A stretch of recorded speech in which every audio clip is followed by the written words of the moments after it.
नमस्कार. आरोग्यशाहीमध्ये मी वैद्य नमिता आणि मी वैद्य भाग्यश्री आपलं स्वागत करतो. आरोग्यशाहीमधला आजचा दिवस आहे खास तुमच्या प्रश्नांचं उत्तर देण्याचा. श्रीमती ज्योती खांडवे यांनी एक प्रश्न विचारला आहे.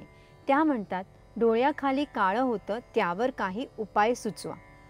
ज्योतिताई, वरवर पाहता जरी हा प्रॉब्लेम स्किनशी संबंधित आहे असं वाटलं तरी या त्रासाचं मूळ शरीराच्या आत आणि आपल्या चुकीच्या खाण्या वागण्यात असतं.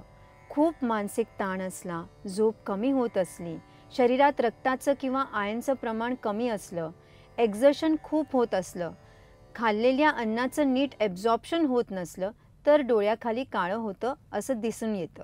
त्यामुळे रात्री 10 ते सकाळी 6 या ड्युरेशनमध्ये पुरेशी म्हणजे किमान 7 ते 7.5 तास झोप मिळेल याकडे लक्ष ठेवायला हवं.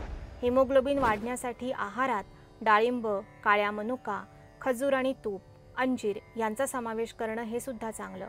सध्या बाजारात ताजे आवळे मिळत आहेत, त्यामुळे रोज एक आवळ्याचा रस, त्यात खडीसाखर, तूप आणि मध मिसळून घेण्याचाही तुम्हाला नक्की उपयोग होईल. जेवताना 2-2 चमचे साजूक तूप घेणं, आहार प्रकृतीनुरूप घेणं, दुपारच्या जेवणानंतर वाटीभर ताजं गोड ताक, त्यात पाव चमचा भाजलेल्या जिऱ्याची पूड आणि चिमूटभर सैंधव टाकून घेणं, हे पचन सुधारण्यासाठी पर्यायाने अन्नाचं ॲब्झॉर्प्शन होण्यासाठी मदत करणारं असल्याने याचाही तुम्हाला उपयोग होईल. दिवसातून एकदा बंद डोळ्यांवर थंड दुधात भिजवलेल्या कापसाच्या घड्या ठेवण्याने सुद्धा डोळ्याखालचं काळं कमी होण्यास मदत मिळेल. ज्योतिताई, सगळ्यात महत्त्वाचं म्हणजे मानसिक ताण कमी होण्यासाठी, विचारांची भिरभिर कमी होण्यासाठी रोज थोडा वेळ योगासाठी, ध्यानासाठी काढणं हे सुद्धा अगदी आवश्यक. कमीत कमी 5 मिनिटांसाठी ज्योती ध्यान करण्याचा आणि शांतपणे बसून ओंकार ऐकण्याचा किंवा म्हणण्याचा सुद्धा तुम्हाला अगदी उत्तम उपयोग होईल. हे सर्व उपचार घरच्या घरी सुरू करता येतीलच, तरीही गरज असल्यास तज्ज्ञ वैद्यांचं प्रत्यक्ष मार्गदर्शन घेणं कधीही चांगलं.